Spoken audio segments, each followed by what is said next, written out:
அடப்பா அண்ணனுக்கு சந்தோஷத்தை பாருங்க, நீ என்ன ஆட்டம் ஆடுறாருன்னு. அதாவது இப்போ வர்றது வந்து ஒரு டூர் பஸ்ஸுங்க. இது வந்து பார்த்திங்கன்னா கொஞ்சம் இந்த வீடை கீழே இறக்கிட்டாருங்க, ஃப்ரண்ட் வீலை கொஞ்சம். ஏன்னா வண்டி கீழே முட்டிருங்க பின்னாடி வந்து கொஞ்சம் தளவாக இருக்குது. அடுத்தது பார்த்திங்கன்னா இது நம்ம அசோக் லேலண்டுங்க, 318 12 வீல் லாரிங்க. சாமி அங்கே பாருங்க, எஜ்ஜுக்கே வந்து முட்டிரும் போல் இருக்குதுங்க. அட்டடாடா, நான் லென்த் வண்டிங்களா, எனக்கு திருப்புறது சிரமம் தாங்க. அது ஃபுல்லு லோடோடு வருதுங்க. அதான் அப்பா, பவர்லி ரிவர்ஸ் ஸ்போர்ட்ஸ் ஜம்முன்னு திரும்புதுங்க நம்ம லேண்ட் வண்டி. சவுண்டே அருமைங்க. பரவாயில்ல, இவர் நல்லா பின்னாடி ஓடணும். நீங்கள் அந்த குழிக்குள்ளே விட வேண்டிய அவசியம் வராது. இவர் அந்த நம்ம தார் ரோட்லேயே அப்படியே அழகான திருப்பிடுவார்.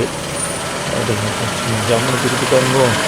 ஆனால் அங்கே போய் டான்ஸ் சாமி அங்கே பார்த்தீங்களா, ஸ்லோமோவில் காமிக்கிறாங்க. ஒரு கை தூக்கி தூக்கி நம்ம பஞ்சாப் டிரைவர்கள் மாதிரி அழகாக ஆடுறாருங்க.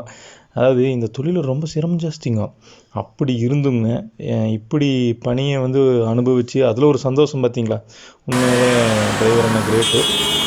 அடுத்து நம்ம KSRTC வண்டி வருங்க. இது நம்ம ரூட்லேயே ஓடுற வண்டிங்கனால அவர் பாருங்க உள்ள கீழே விட மாட்டார். கண்டிப்பாக 100% பார்த்தீங்கன்னா பாருங்க, நான் சொன்ன மாதிரி அழகாக அங்கே பாருங்க ஆர்டர்ஸ் அவருக்கு எஜ்ஜுங்க. அது வந்து அவங்களுக்கு அதெல்லாம் வண்டி பின்னாடி வந்து நல்லா தூக்கி கொடுத்துருக்கனால போயிருங்க.